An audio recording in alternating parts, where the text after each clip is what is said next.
ಇಂದು CM Siddaramaiah, DCM DK Shivakumar ಅವರು ರಾಹುಲ್ ಗಾಂಧಿ ಅವರನ್ನ ಭೇಟಿಯಾಗಲಿದ್ದಾರೆ. ಕಾಂಗ್ರೆಸ್ ನಾಯಕ ರಾಹುಲ್ ಗಾಂಧಿ ಅವರು ತಮಿಳುನಾಡು ಪ್ರವಾಸ ಕೈಗೊಂಡಿದ್ದು, ಮಾರ್ಗ ಮಧ್ಯೆ ಮಂಡಕಳ್ಳಿ ವಿಮಾನ ನಿಲ್ದಾಣಕ್ಕೆ ಬರಲಿದ್ದಾರೆ. ಅವರನ್ನ ಖುದ್ದಾಗಿ ಸಿಎಂ ಸಿದ್ದರಾಮಯ್ಯ ಬರಮಾಡಿಕೊಳ್ಳಲಿದ್ದಾರೆ. ರಾಜ್ಯ ರಾಜಕೀಯದ ಬಗ್ಗೆ ಚರ್ಚೆ ನಡೆಸುವ ಸಾಧ್ಯತೆ ಇದೆ.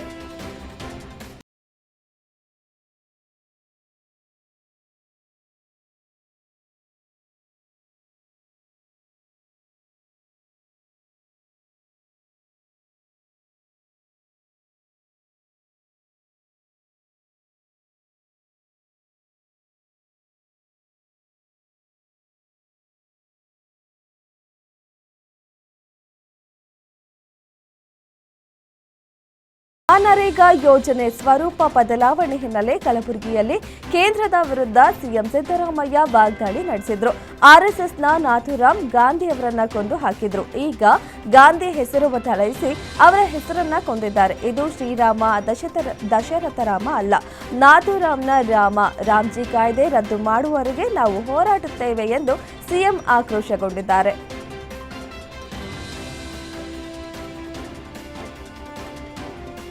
ಶಾಮನೂರು ಶಿವಶಂಕರಪ್ಪನವರ ಮರಣದ ನಂತರ ತೆರವಾದ ದಾವಣಗೆರೆ ದಕ್ಷಿಣ ಕ್ಷೇತ್ರದ ಚುನಾವಣಾ ವಿಚಾರಕ್ಕೆ ಸಂಬಂಧಿಸಿದ ಸಾಮಾಜಿಕ ಜಾಲತಾಣದ ಊಹಾಪೋಹಗಳ ಕುರಿತು ಸಂಸದೆ ಪ್ರಭಾ ಮಲ್ಲಿಕಾರ್ಜುನ ದಾವಣಗೆರೆಯಲ್ಲಿ ಪ್ರತಿಕ್ರಿಯಿಸಿದ್ದಾರೆ. ಇದು ಹೈಕಮಾಂಡ್ಗೆ ಬಿಟ್ಟ ವಿಚಾರ. ಯಾರೇನಿದ್ದರೂ ಒಳ್ಳೆ ಫಲಿತಾಂಶ ಬರಬೇಕು, ಆ ನಿರೀಕ್ಷೆಯಲ್ಲಿ ಇದ್ದೇವೆ. ಸಚಿವ ಎಸ್ಎಸ್ ಮಲ್ಲಿಕಾರ್ಜುನ ಅವರ ಪುತ್ರ ಸಮರ್ಥ್ಗೆ ಟಿಕೆಟ್ ನೀಡುವ ಬಗ್ಗೆ ಮನೆಯಲ್ಲಿ ಏನು ಚರ್ಚೆ ನಡೆದಿಲ್ಲ ಎಂದರು.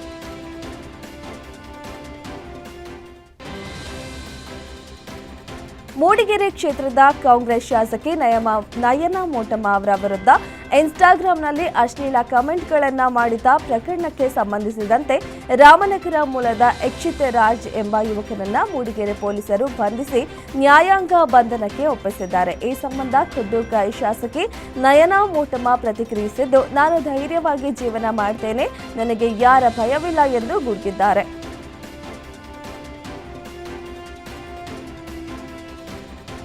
ತುಮಕೂರಿನ ಎಂಜಿ ರಸ್ತೆಯಲ್ಲಿರುವ ಒಳಾಂಗಣ ಕ್ರೀಡಾಂಗಣಕ್ಕೆ ಡಾಕ್ಟರ್ ಜಿ ಪರಮೇಶ್ವರ್ ಹೆಸರನ್ನ ಇಟ್ಟಿರುವುದು ವಿರೋಧಿಸಿ ತುಮಕೂರು ಬಿಜೆಪಿ ಕಾರ್ಯಕರ್ತರು ಕಾಂಗ್ರೆಸ್ ಸರ್ಕಾರದ ವಿರುದ್ಧ ಧಿಕ್ಕಾರ ಕೂಗಿ ಪ್ರತಿಭಟನೆ ನಡೆಸಿದರು. ಪ್ರತಿಭಟನಾ ನಿರತರನ್ನ ವಶಕ್ಕೆ ಪಡೆದ ತುಮಕೂರು ಪೊಲೀಸರು ಕ್ರೀಡಾಂಗಣದ ಬಳಿ ತುಮಕೂರು ಪೊಲೀಸರಿಂದ ಭದ್ರತೆ ಕೈಗೊಳ್ಳಲಾಗಿದೆ.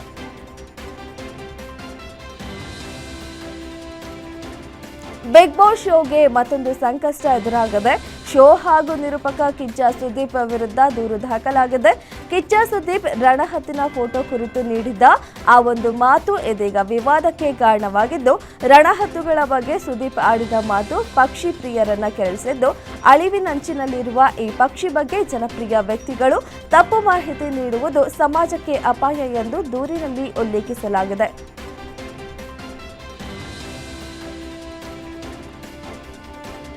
ರೇಣುಕಾಸ್ವಾಮಿ ಕೊಲೆ ಕೇಸ್ನಲ್ಲಿ ಜೈಲಿನಲ್ಲಿರೋ ಪವಿತ್ರ ಗೌಡಗೆ ಮನೆ ಊಟ ನೀಡುವಂತೆ ಬೆಂಗಳೂರಿನ 57ನೇ ಸಿಸಿಎಚ್ ಕೋರ್ಟ್ ಈ ಮೊದಲು ಆದೇಶ ನೀಡಿತ್ತು.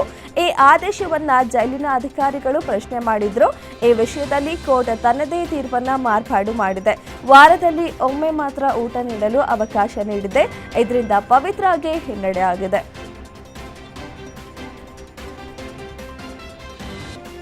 ಗದಗದ ಐತಿಹಾಸಿಕ ಸ್ಥಳವಾದ ಲಕ್ಕುಂಡಿಯ ಮನೆಯ ಪಾಯ ಅಗೆಯುವಾಗ ಪತ್ತೆಯಾದ ನಿಧಿ ಪ್ರಕರಣಕ್ಕೆ ಮಹತ್ವದ ಟ್ವಿಸ್ಟ್ ಸಿಕ್ಕಿದೆ. ನಿಧಿ ರೂಪದಲ್ಲಿ ದೊರೆತ ಬೆಲೆ ಬಾಳುವ ವಸ್ತುಗಳು ನಿಧಿಯಲ್ಲ, ಬದಲಾಗಿ ಹಿರಿಯರು ಅಡುಗೆ ಕೋಣೆಯಲ್ಲಿ ಕೂಡಿಟ್ಟಿದ್ದ ಆಭರಣಗಳು ಎಂದು ಪುರಾತತ್ವ ಇಲಾಖೆ ಸ್ಪಷ್ಟಪಡಿಸಿದೆ. ಮನೆಯ ತಳಪಾಯ ತೆಗೆಯುವಾಗ ಮಡಿಕೆಯಲ್ಲಿ ಚಿನ್ನದ ಆಭರಣಗಳು ಪತ್ತೆಯಾಗಿತ್ತು. ಈ ನಿಧಿಯನ್ನ ಕುಟುಂಬಸ್ಥರು ಜಿಲ್ಲಾಡಳಿತಕ್ಕೆ ಒಪ್ಪಿಸಿದ್ರು. ಇದೀಗ ಕುಟುಂಬಸ್ಥರು ಅದು ನಮ್ಮ ಪೂರ್ವಜರ ಆಸ್ತಿ, ಅದನ್ನು ವಾಪಸ್ ನೀಡುವಂತೆ ಒತ್ತಾಯಿಸಿದ್ದಾರೆ.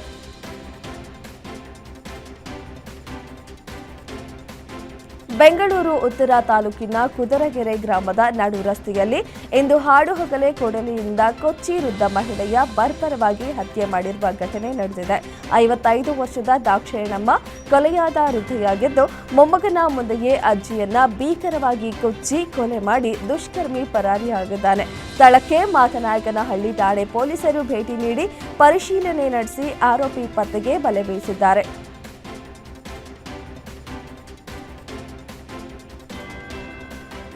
ಬೆಂಗಳೂರಿನ ಆಕ್ಸ್ಫರ್ಡ್ ಡೆಂಟಲ್ ಕಾಲೇಜಿನ ವಿದ್ಯಾರ್ಥಿನಿ ಯಶಸ್ವಿನಿ ಆತ್ಮಹತ್ಯೆ ಪ್ರಕರಣಕ್ಕೆ ಸಂಬಂಧಿಸಿದಂತೆ ಆಡಳಿತ ಮಂಡಳಿಯ 6 ಪ್ರಾಧ್ಯಾಪಕರನ್ನ ಕೆಲಸದಿಂದ ವಜಾಗೊಳಿಸಿದೆ. ಪ್ರಾಧ್ಯಾಪಕರ ವಿರುದ್ಧ ಎಫ್ಐಆರ್ ಮತ್ತು ವಿದ್ಯಾರ್ಥಿಗಳಿಂದ ಪ್ರತಿಭಟನೆ ಹಿನ್ನೆಲೆಯಲ್ಲಿ 6 ಮಂದಿ ಪ್ರಾಧ್ಯಾಪಕರನ್ನ ವಜಾ ಮಾಡಲಾಗಿದೆ. ಲೆಕ್ಚರರ್ಸ್ ಮತ್ತು ಪ್ರಿನ್ಸಿಪಾಲ್ ಕಿರುಕುಳ ನೀಡಿದ ಆರೋಪದ ಹಿನ್ನೆಲೆ 8ರಂದು ಮನೆಯಲ್ಲಿ ಯಶಸ್ವಿನಿ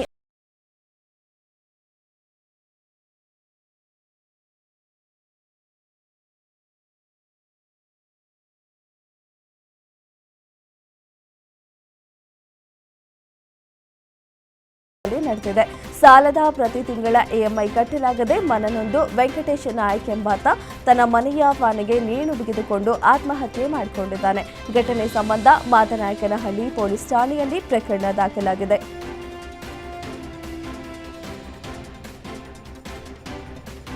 ಧಾರವಾಡದಲ್ಲಿ 2 ಮಕ್ಕಳ ಅಪಹರಣಕ್ಕೆ ಯತ್ನಿಸಲಾಗಿದೆ. ನಗರದ ಕಮಲಾಪುರ ಬಡಾವಣೆಯಲ್ಲಿನ ಸರ್ಕಾರಿ ಪ್ರಾಥಮಿಕ ಶಾಲೆಯಿಂದ ಮಕ್ಕಳ ಅಪಹರಣ ಶಂಕೆ ವ್ಯಕ್ತವಾಗಿದೆ. 9 ವರ್ಷದ ತನ್ವೀರ್ ದೊಡ್ಮನಿ ಹಾಗೂ ಲಕ್ಷ್ಮೀ ಕರಿಯಪ್ಪನವರ್ ಎಂಬ ಮಕ್ಕಳನ್ನು ಧಾರವಾಡದ ಕರೀಂ ಮೇಸ್ತ್ರಿ ಎಂಬಾತ ಬೈಕ್ ಮೇಲೆ ಕೂರಿಸಿಕೊಂಡು ಹೋಗಿದ್ದಾನೆ.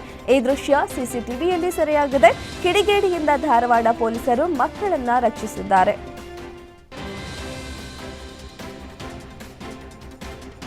ಜೈಲಿನಲ್ಲಿರುವ ಮಗನ ಭೇಟಿಗೆ ಬಂದಿದ್ದ ತಾಯಿ ತಮ್ಮ ಖಾಸಗಿ ಭಾಗದಲ್ಲಿ ಮೊಬೈಲ್ ಇಟ್ಟುಕೊಂಡು ಬಂದು ಸಿಕ್ಕಿಬಿದ್ದ ಘಟನೆ ಬೆಂಗಳೂರಿನ ಪರಪ್ಪನ ಅಗ್ರಹಾರ ಜೈಲಿನಲ್ಲಿ ನಡೆದಿದೆ. ಮಗ ಭರತ್ನನ್ನ ನೋಡಲು ಬಂದಿದ್ದ ಲಕ್ಷ್ಮೀ ನರಸಿಂಹನವರನ್ನ ತಪಾಸಣೆ ಮಾಡಿದಾಗ ಗುಪ್ತಾಂಗದಲ್ಲಿ ಮೊಬೈಲ್ ಇಟ್ಕೊಂಡು ಬಂದಿದ್ದು ಪತ್ತೆಯಾಗಿದ್ದು, ಸದ್ಯ ಲಕ್ಷ್ಮೀ ನರಸಿಂಹ ವಿರುದ್ಧ ಪರಪ್ಪನ ಅಗ್ರಹಾರ ಜೈಲಿನಲ್ಲಿ ಎಫ್ಐಆರ್ ದಾಖಲಿಸಲಾಗಿದೆ.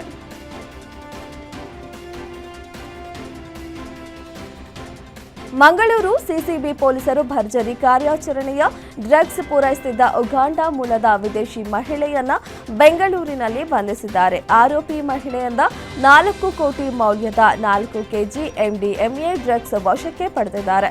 ಮಂಗಳೂರಿನ ಪೆಡ್ಲರ್ಗಳಿಗೆ ಡ್ರಗ್ಸ್ ಸಪ್ಲೈ ಮಾಡುತ್ತಿದ್ದಳು ಎಂದು ಮಂಗಳೂರು ಪೊಲೀಸ್ ಕಮಿಷನರ್ ಸುಧೀರ್ ಕುಮಾರ್ ರೆಡ್ಡಿ ಮಾಹಿತಿ ನೀಡಿದ್ದಾರೆ.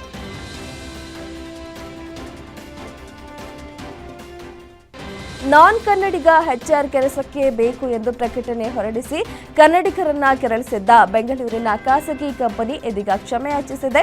ಬೆಂಗಳೂರಿನ ಜೆಪಿ ನಗರದಲ್ಲಿರುವ ಸ್ಕಿಲ್ ಸೋನಿಕ್ಸ್ ಎಂಬ ಕಂಪನಿ ನಾನ್ ಕನ್ನಡಿಗ ಎಚ್ಆರ್ ಕೆಲಸಕ್ಕೆ ಬೇಕು ಎಂದು ನೌಕರಿ.comನಲ್ಲಿ ಪ್ರಕಟಣೆ ಹೊರಡಿಸಿತ್ತು. ಇದರಿಂದ ಆಕ್ರೋಶಗೊಂಡ ಕನ್ನಡ ಸಂಘಟನೆಗಳು ಪ್ರತಿಭಟನೆಗೆ ಸಜ್ಜಾಗಿದ್ದವು. ಸಾಮಾಜಿಕ ಜಾಲತಾಣದಲ್ಲಿಯೂ ಈ ಪ್ರಕಟಣೆಗೆ ವ್ಯಾಪಕ ಖಂಡನೆ ವ್ಯಕ್ತವಾಗಿತ್ತು.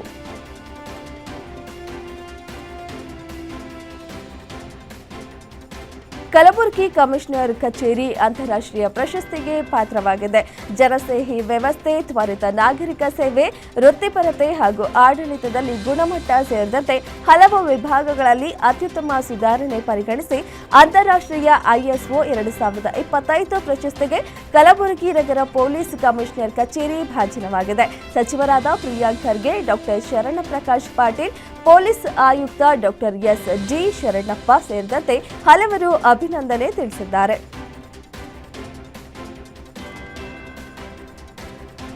ಗಣರಾಜ್ಯೋತ್ಸವ ಪ್ರಯುಕ್ತ ಲಾಲ್ಬಾಗ್ನಲ್ಲಿ ಇದೇ ತಿಂಗಳ 14ರಿಂದ 26ರವರೆಗೂ ನಡೆಯಲಿರುವ 219ನೇ ಫಲಪುಷ್ಪ ಪ್ರದರ್ಶನವನ್ನು ಸಿಎಂ ಸಿದ್ದರಾಮಯ್ಯ ಉದ್ಘಾಟಿಸಲಿದ್ದಾರೆ ಎಂದು ತೋಟಗಾರಿಕಾ ಇಲಾಖೆ ನಿರ್ದೇಶಕ ವೈಎಸ್ ಪಾಟೀಲ್ ಮಾಹಿತಿ ನೀಡಿದರು. ಈ ಬಾರಿ ನಾಡು ಕಂಡ ಅದ್ಭುತ ಸಾಹಿತಿ ಕೆಪಿ ಪೂರ್ಣಚಂದ್ರ ತೇಜಸ್ವಿ ಅವರ ಜೀವನ ಮತ್ತು ಸಾಧನೆಗಳ ಕುರಿತ ತೇಜಸ್ವಿ ವಿಸ್ಮಯ ಥೀಮ್ ಪ್ರದರ್ಶನ ಆಯೋಜಿಸಲಾಗುತ್ತದೆ ಎಂದರು.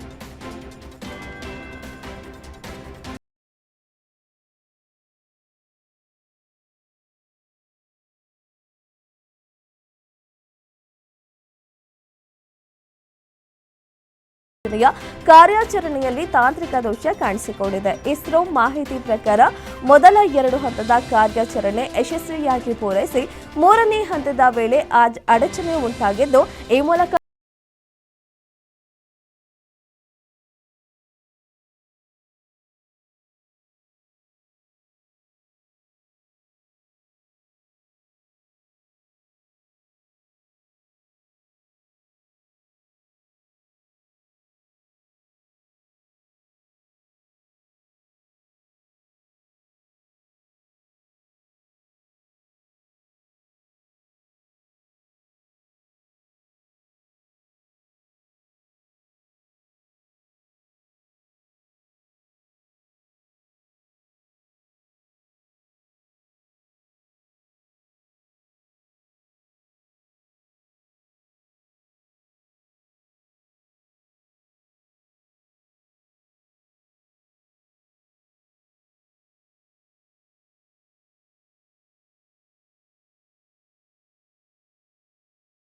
ಕರೆಸುತ್ತದೆ.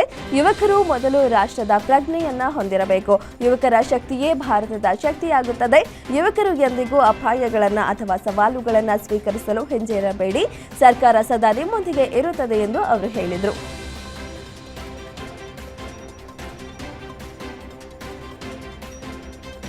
ಜೈಲಿನಲ್ಲಿರುವ ಮಗನ ಭೇಟಿಗೆ ಬಂದಿದ್ದ ತಾಯಿ ತಮ್ಮ ಖಾಸಗಿ ಭಾಗದಲ್ಲಿ ಮೊಬೈಲ್ ಇಟ್ಟುಕೊಂಡು ಬಂದಿದ್ದು ಘಟನೆ ಬೆಂಗಳೂರಿನ ಪರಪ್ಪನ ಅಗ್ರಹಾರ ಜೈಲಿನಲ್ಲಿ ನಡೆದಿದೆ. ಮಗ ಭರತ್ನನ್ನ ನೋಡಲು ಬಂದಿದ್ದ ಲಕ್ಷ್ಮೀ ನರಸಿಂಹ ಅವರನ್ನ ತಪಾಸಣೆ ಮಾಡಿದಾಗ ಗುಪ್ತಾಂಗದಲ್ಲಿ ಮೊಬೈಲ್ ಇಟ್ಕೊಂಡು ಬಂದಿದ್ದು ಪತ್ತೆಯಾಗಿದ್ದು, ಸದ್ಯ ಲಕ್ಷ್ಮೀ ನರಸಿಂಹ ವಿರುದ್ಧ ಪರಪ್ಪನ ಅಗ್ರಹಾರ ಜೈಲಿನಲ್ಲಿ ಎಫ್ಐಆರ್ ದಾಖಲಿಸಲಾಗಿದೆ.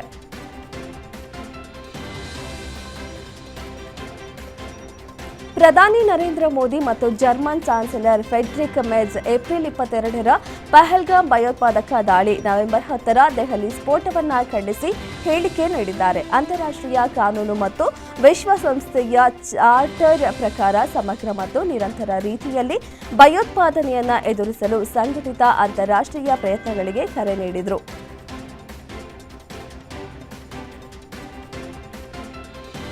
ಪ್ರಧಾನಿ ಮೋದಿ ಅಹಮದಾಬಾದ್ನಲ್ಲಿರುವ ಸಬರಮತಿ ಆಶ್ರಮದಲ್ಲಿ ನಡೆಯುತ್ತಿದ್ದ ಗಾಳಿಪಟ ಉತ್ಸವದಲ್ಲಿ ಪಾಲ್ಗೊಂಡಿದ್ದರು. ಜರ್ಮನ್ ಚಾನ್ಸಲರ್ ಫ್ರೆಡ್ರಿಕ್ ಮೆರ್ಜ್ ಅವರೊಂದಿಗೆ ಗಾಳಿಪಟ ಹಾರಿಸಿದ್ರು.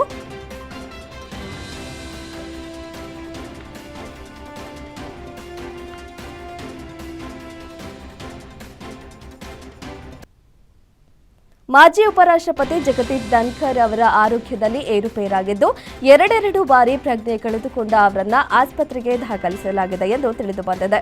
ಮಾಜಿ ಉಪರಾಷ್ಟ್ರಪತಿ ಜಗದೀಪ್ ಧನ್ಕರ್ ಅವರ ಆರೋಗ್ಯದಲ್ಲಿ ಏರುಪೇರಾಗಿದ್ದು, ಅವರನ್ನ ಏಮ್ಸ್ ಆಸ್ಪತ್ರೆಗೆ ದಾಖಲಿಸಲಾಗಿದೆ ಎಂದು ತಿಳಿದುಬಂದಿದೆ.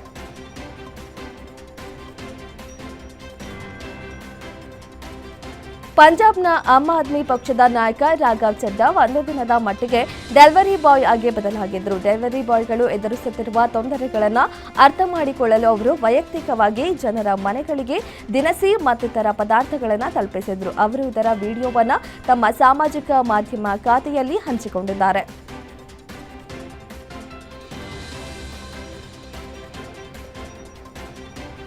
ಕರೂರ್ ಕಾಲ್ತುಳಿತ ಪ್ರಕರಣಕ್ಕೆ ಸಂಬಂಧಿಸಿದಂತೆ ಟಿವಿಕೆ ಮುಖ್ಯಸ್ಥ ಮತ್ತು ನಟ ವಿಜಯ್ ಸಿಬಿಐ ಅಧಿಕಾರಿಗಳ ಮುಂದೆ ವಿಚಾರಣೆಗೆ ಹಾಜರಾಗಿದ್ದರು. 6 ಗಂಟೆಗಳ ಕಾಲ ಅಧಿಕಾರಿಗಳು ಕೇಳಿದ ಪ್ರಶ್ನೆಗೆ ವಿಜಯ್ ಉತ್ತರಿಸಿದ್ದು, ಕಾಲ್ತುಳಿತ ಪ್ರಕರಣಕ್ಕೆ ತಮ್ಮ ಪಕ್ಷ, ಅದರ ಪದಾಧಿಕಾರಿಗಳು ಕಾರಣರಲ್ಲ ಎಂದು ಅವರು ತಿಳಿಸಿದ್ದಾರೆ. ಕಾರ್ಯಕ್ರಮ ಸ್ಥಳದಲ್ಲಿ ಇದ್ದರೆ ಮತ್ತಷ್ಟು ಗೊಂದಲ ಉಂಟಾಗಬಹುದು ಎಂದು ಭಾವಿಸಿ ಅಲ್ಲಿಂದ ತೆರಳಿದ್ದಾಗಿ ಅವರು ಹೇಳಿರುವುದು ತಿಳಿದುಬಂದಿದೆ.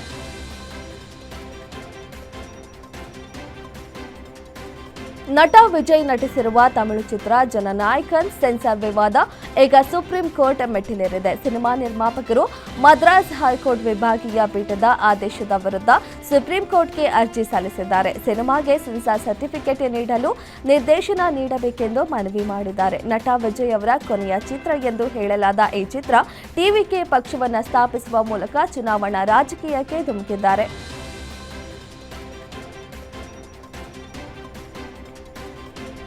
ಉತ್ತರ ಪ್ರದೇಶದ ರಾಂಪುರ ಜಿಲ್ಲೆಯ ಪೊಲೀಸ್ ಠಾಣೆಯೊಳಗೆ ಬಜರಂಗ ದಳದ ಕಾರ್ಯಕರ್ತ ಎಂದು ಹೇಳಿಕೊಂಡಿರುವ ವ್ಯಕ್ತಿಯೊಬ್ಬರು ಪೊಲೀಸ್ ಸಿಬ್ಬಂದಿಗೆ ಬೆದರಿಕೆ ಹಾಕುತ್ತಿರುವ ವಿಡಿಯೋ ಸಾಮಾಜಿಕ ಮಾಧ್ಯಮದಲ್ಲಿ ವೈರಲ್ ಆಗಿದೆ. ಸೂರಜ್ ಪಟೇಲ್ ಎಂಬ ವ್ಯಕ್ತಿ ಪೊಲೀಸ್ ಸಿಬ್ಬಂದಿಗೆ ಅವಾಚ್ಯ ಶಬ್ದಗಳನ್ನು ಬಳಸಿ ಪೊಲೀಸ್ ಠಾಣೆಗೆ ಬೆಂಕಿ ಹಚ್ಚುವುದಾಗಿ ಬೆದರಿಕೆ ಹಾಕಿದ್ದಾರೆ. ನನ್ನನ್ನು ಮುಟ್ಟಿ ನೋಡಿ, ಇಡೀ ಪೊಲೀಸ್ ಠಾಣೆಗೆ ಬೆಂಕಿ ಹಚ್ಚುತ್ತೇನೆ ಎಂದು ಆವಾಜ್ ಹಾಕಿದ್ದಾನೆ.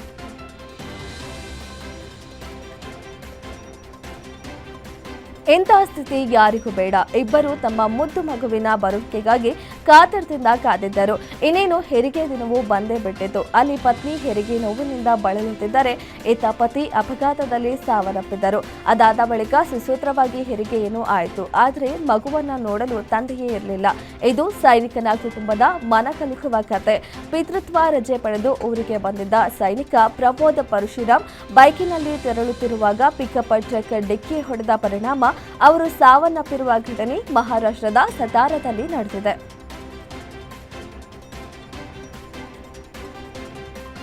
ತನ್ನ ಪತ್ನಿ ಬೇರೊಬ್ಬನ ಜೊತೆ ಓಡಿ ಹೋಗಿದ್ದಾಳೆಂದು ಕೋಪಗೊಂಡ ವ್ಯಕ್ತಿಯೊಬ್ಬ ಪೊಲೀಸ್ ಠಾಣೆಯ ಆವರಣದಲ್ಲೇ ಆಕೆಯ ಮೇಲೆ ಗುಂಡು ಹಾರಿಸಿದ್ದಾನೆ. ಈ ಘಟನೆ ಉತ್ತರ ಪ್ರದೇಶದ ಹರ್ದೋಯ್ ಜಿಲ್ಲೆಯಲ್ಲಿ ಸಂಚಲನ ಮೂಡಿಸಿದೆ. ಅನೂಪ್ ಮತ್ತು ಸೋನಿ 17 ವರ್ಷಗಳ ಹಿಂದೆ ವಿವಾಹವಾಗಿದ್ರು. ಆದರೆ ಈ ತಿಂಗಳ 7ರಂದು ಸೋನಿ ತನ್ನ ಗಂಡನನ್ನ ಬಿಟ್ಟು ಸುರ್ಜಿತ್ ಎಂಬ ವ್ಯಕ್ತಿಯೊಂದಿಗೆ ಓಡಿ ಹೋಗಿದ್ಲು.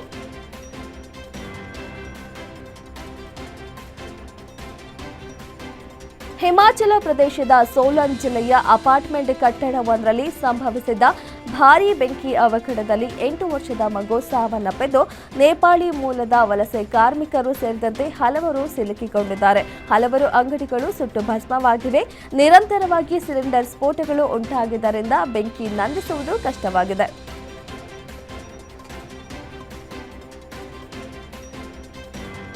ಜಮ್ಮು ಮತ್ತು ಕಾಶ್ಮೀರದ ಅಂತಾರಾಷ್ಟ್ರೀಯ ಗಡಿ ನಿಯಂತ್ರಣಾ ರೇಖೆಯ ಬಳಿ ಡ್ರೋನ್ ಚಟುವಟಿಕೆ ಹೆಚ್ಚುತ್ತಿದೆ. ಗಣರಾಜ್ಯೋತ್ಸವಕ್ಕೂ ಮುನ್ನ ಪಾಕಿಸ್ತಾನ ಭಾರತದ ಗಡಿಗಳ ಬಳಿ ಡ್ರೋನ್ ಚಟುವಟಿಕೆಯನ್ನ ಹೆಚ್ಚಿಸಿದ್ದು, ಭದ್ರತಾ ಪಡೆಗಳು ತೀವ್ರ ಕಟ್ಟೆಚ್ಚರ ವಹಿಸಿದೆ. ಭದ್ರತಾ ಸಂಸ್ಥೆಗಳ ಪ್ರಕಾರ ಅಂತಾರಾಷ್ಟ್ರೀಯ ಗಡಿ ಮತ್ತು ಎಲ್ಒಸಿಯ ವಿವಿಧ ಪ್ರದೇಶಗಳಲ್ಲಿ ಒಟ್ಟು 5 ಡ್ರೋನ್ಗಳು ಪತ್ತೆಯಾಗಿವೆ. ಪೂಂಚ್, ನೌಶೇರಾ, ಧರ್ಮಶಾಲಾ, ರಾಮಗಢ ಮತ್ತು ಪರಾಕ್ ಪ್ರದೇಶಗಳಲ್ಲಿ ಡ್ರೋನ್ ಕಾಣಿಸಿಕೊಂಡ ವರದಿಯಾಗಿದೆ.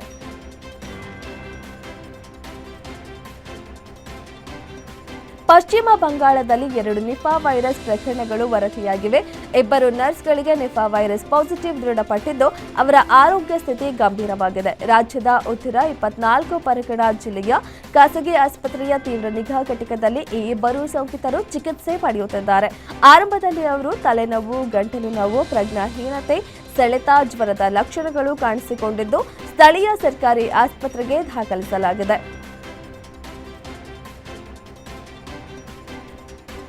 ರಾಷ್ಟ್ರೀಯ ಹೆದ್ದಾರಿ ಪ್ರಾಧಿಕಾರ ಬೆಂಗಳೂರು, ಕಡಪ, ವಿಜಯವಾಡವನ್ನು ಸಂಪರ್ಕಿಸುವ ಆರ್ಥಿಕ ಕಾರಿಡಾರ್ ನಿರ್ಮಾಣ ಮಾಡುವ ಕಾರ್ಯದಲ್ಲಿ ಮಹತ್ವ ಮೈಲುಗಲ್ಲು ಸಾಧಿಸಿದೆ. ಈ ಮೂಲಕ ವಿಶ್ವ ದಾಖಲೆಯ ಪುಟ ಸೇರಿದೆ ಎಂದು ಕೇಂದ್ರ ಸಾರಿಗೆ ಸಚಿವ ನಿತಿನ್ ಗಡ್ಕರಿ ಹೇಳಿದ್ದಾರೆ. ರಾಷ್ಟ್ರೀಯ ಹೆದ್ದಾರಿ ಪ್ರಾಧಿಕಾರ 4 ಗಿನ್ನಿಸ್ ದಾಖಲೆಗಳನ್ನು ಮಾಡಿದೆ. ಇದೀಗ ಈ ದಾಖಲೆ ಮೂಲಕ ದೇಶದಲ್ಲಿ ರಸ್ತೆ ನಿರ್ಮಾಣ ಕಾರ್ಯದಲ್ಲಿ ಎಷ್ಟು ನಿಷ್ಠೆಯನ್ನ ಹಾಗೂ ವೇಗವನ್ನು ಹೊಂದಿದೆ ಎಂಬುದನ್ನು ತೋರಿಸುತ್ತದೆ ಎಂದು ಅವರು ಹೇಳಿದ್ದಾರೆ.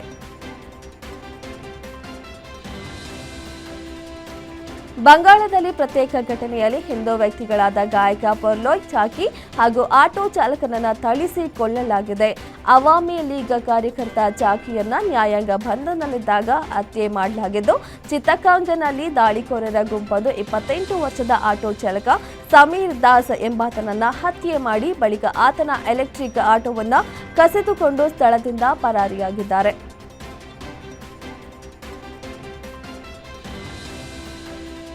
ಇರಾನ್ನಲ್ಲಿ ನಡೆಯುತ್ತಿರುವ ದೊಡ್ಡ ಪ್ರಮಾಣದ ಸರ್ಕಾರಿ ವಿರೋಧಿ ಪ್ರತಿಭಟನೆಗಳಲ್ಲಿ ಇದುವರೆಗೂ 500ಕ್ಕೂ ಹೆಚ್ಚು ಜನರು ಪ್ರಾಣ ಕಳೆದುಕೊಂಡಿದ್ದಾರೆ.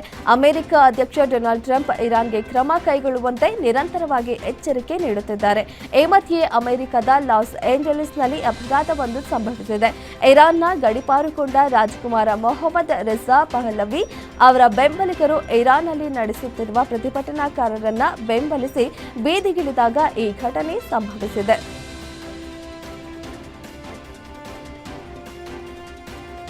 ವೆನೆಜುವೆಲಾದ ಮಡೋರಾ ಬಂಧನದ ಬೆನ್ನಲ್ಲೇ ಅಮೆರಿಕದ ಅಧ್ಯಕ್ಷ ಡೊನಾಲ್ಡ್ ಟ್ರಂಪ್ ತಮ್ಮನ್ನು ತಾವೇ ವೆನೆಜುವೆಲಾ ದೇಶದ ಹಂಗಾಮಿ ಅಧ್ಯಕ್ಷ ಎಂದು ಘೋಷಿಸಿಕೊಂಡಿದ್ದಾರೆ.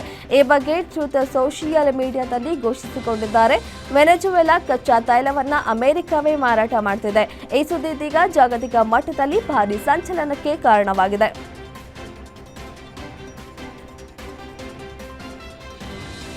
ಅಮೆರಿಕ ಮತ್ತು ಇರಾನ್ ನಡುವಿನ ಉದ್ವಿಗ್ನತೆ ಉತ್ತುಂಗಕ್ಕೆ ಏರಿದೆ. ನಾವು ಸಂಘರ್ಷವನ್ನ ಬಯಸದಿದ್ದರೂ ನಮ್ಮ ಮೇಲೆ ಯಾವುದೇ ಆಕ್ರಮಣ ಮಾಡಿದರೆ ಸರಿಪಡಿಸಲಾಗದ ಹಾನಿ ಮಾಡುತ್ತೇವೆ ಎಂದು ಸರ್ವೋಚ್ಚ ನಾಯಕ ಆಯತೊಲ್ಲಾ ಅಲಿ ಖಮೇನಿ ಅಮೆರಿಕ ಅಧ್ಯಕ್ಷ ಡೊನಾಲ್ಡ್ ಟ್ರಂಪ್ಗೆ ಎಚ್ಚರಿಕೆ ನೀಡಿದ್ದಾರೆ.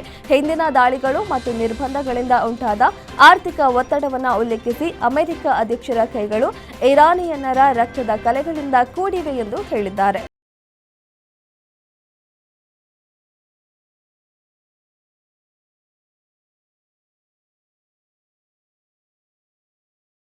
ಹಾಗೆ ಪ್ರತಿಭಟನಾ ನಿರತ ಮುಸ್ಲಿಮರು ರಾಜಧಾನಿ ಟೆಹರಾನ್ನ ಸಾದತ್ ಅಬಾದ್ನಲ್ಲಿರುವ ಅಲ್ ರಸೂಲ್ ಮಸೀದಿಗೆ ಬೆಂಕಿ ಹಚ್ಚಿದ್ದಾರೆ.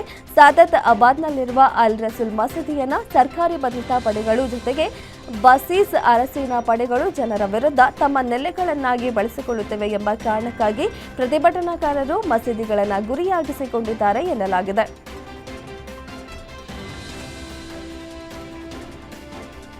ಹಿಂದೂಗಳ ವಿರುದ್ಧ ಕೆಂಡ ಕಾರುತ್ತಿರುವ ನೆರೆಯ ಬಾಂಗ್ಲಾದೇಶದಲ್ಲಿ ನಡೆದ ಸೆಲೆಬ್ರಿಟಿ ಕ್ರಿಕೆಟ್ ಲೀಗ್ನಲ್ಲಿ ಗಲಾಟೆ ಶುರುವಾಗಿ ಕ್ರಿಕೆಟ್ ಮೈದಾನ ಡಬ್ಲ್ಯೂಡಬ್ಲ್ಯೂಇ ವೇದಿಕೆಯಂತೆ ಮಾರ್ಪಡಿತ್ತು.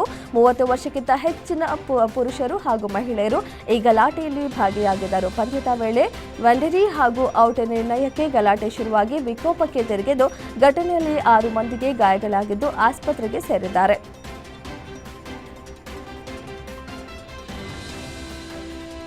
WPL 4ನೇ ಆವೃತ್ತಿಯಲ್ಲಿ ಆರ್ಸಿಬಿ ಅದ್ಭುತ ಆರಂಭ ಪಡೆದಿದೆ. ಸ್ಮೃತಿ ಮಂದಾನ ನಾಯಕತ್ವದಲ್ಲಿ ಆರ್ಸಿಬಿ ಆಡಿದ 2 ಪಂದ್ಯಗಳನ್ನು ಗೆದ್ದು 4 ಅಂಕಗಳೊಂದಿಗೆ ಅಂಕಪಟ್ಟಿಯಲ್ಲಿ ಅಗ್ರಸ್ಥಾನದಲ್ಲಿದೆ. ಮುಂಬೈ ಇಂಡಿಯನ್ಸ್ ತಂಡವನ್ನು ಕೊನೆಯ ಎಸೆತದಲ್ಲಿ ಸೋಲಿಸಿದ್ದ ಆರ್ಸಿಬಿ ಇದೀಗ ತನ್ನ 2ನೇ ಪಂದ್ಯದಲ್ಲಿ ಯುಪಿ ವಾರಿಯರ್ಸ್ ತಂಡವನ್ನು 9 ವಿಕೆಟ್ಗಳಿಂದ ಮಣಿಸಿದೆ.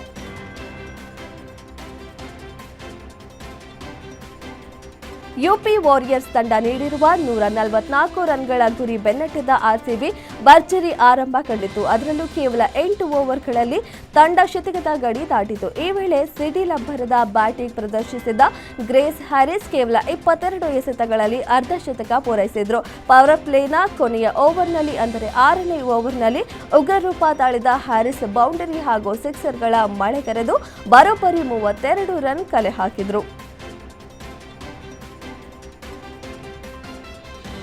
ಮಹಿಳಾ ಪ್ರೀಮಿಯರ್ ಲೀಗ್ 2026 ಅದ್ದೂರಿಯಾಗಿ ಆರಂಭಗೊಂಡಿದ್ದು ಮುಂಬೈನಲ್ಲಿ ನಡೆಯಲಿರುವ ಸ್ಥಳೀಯ ಚುನಾವಣೆಗಳ ಭದ್ರತಾ ದೃಷ್ಟಿಯಿಂದ ಜನವರಿ 14, 15, 16ರಂದು ಕೆಲವು WPL ಪಂದ್ಯಗಳನ್ನು ಖಾಲಿ ಕ್ರೀಡಾಂಗಣದಲ್ಲಿ ನಡೆಸಲು ಬಿಸಿಸಿಐ ನಿರ್ಧರಿಸಿದೆ. ಈ ಕ್ರಮ ಅಭಿಮಾನಿಗಳಿಗೆ ನಿರಾಶೆ ತಂದಿದ್ದರೂ ಪಂದ್ಯಗಳು ನಿಗದಿಯಂತೆ ನಡೆಯಲಿವೆ ಎಂದು ಬಿಸಿಸಿಐ ಸ್ಪಷ್ಟಪಡಿಸಿದೆ.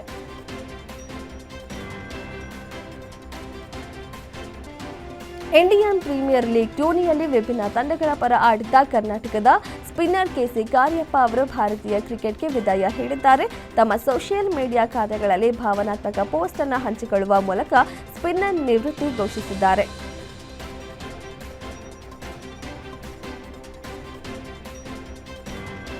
ಭಾರತೀಯ ಕ್ರಿಕೆಟಿಗ ಶಿಖರ್ ಧವನ್ ಅವರು ತಮ್ಮ ಗೆಳತಿ ಸೋಫಿಯಾ ಶೈನ್ ಅವರ ಜೊತೆಗೆ ನಿಶ್ಚಿತಾರ್ಥ ಮಾಡಿಕೊಂಡಿದ್ದಾರೆ. ಕಳೆದ 1 ವರ್ಷದಿಂದ ಧವನ್ ಸೋಫಿಯಾ ಡೇಟ್ ಮಾಡ್ತಿದ್ರು.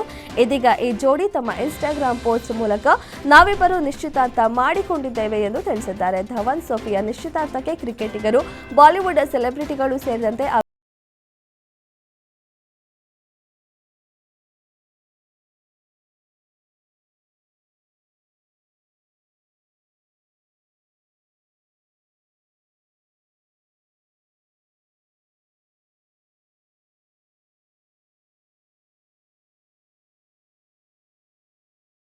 ಸ್ವಲ್ಪ ಸಮಯದ ನಂತರ ಈ ಅಪ್ಡೇಟ್ ಬಂದಿದೆ. ನಿರ್ಮಾಪಕ ನಮಿತ್ ಮಲ್ಹೋತ್ರಾ ವಿಶೇಷವಾಗಿ ಶುಭ ಕೋರಿದ್ರು. ಇದೀಗ ಯಶ್ ಧನ್ಯವಾದ ಅರ್ಪಿಸಿದ್ದಾರೆ.